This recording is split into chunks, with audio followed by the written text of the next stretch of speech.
မင်္ဂလာပါတူဒီချစ်မိတ်ဆွေများခင်ဗျဒီနေ့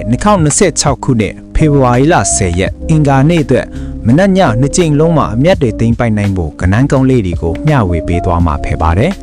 ဗီဒီယိုလေးမစခင်မှာဒီဗီဒီယိုလေးကမိတ်ဆွေတို့အတွက်အသုံးဝင်မယ်ဆိုရင် like လေးနှိပ်ခဲ့ပြီးနောက်ထပ်ကနန်းကောင်းတွေကိုအမြဲကြည့်နိုင်ဖို့ channel ကို subscribe လုပ်ထားပေးကြပါအောင်ခင်ဗျာကဲဒီနေ့အတွက်ကျွန်တော်ရွေးချယ်ပေးထားတဲ့ကနန်းလေးတွေကတော့9 3 9 3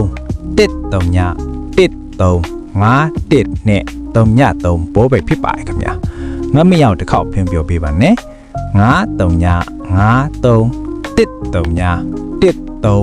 5 1နဲ့3ည3ပိုးပါ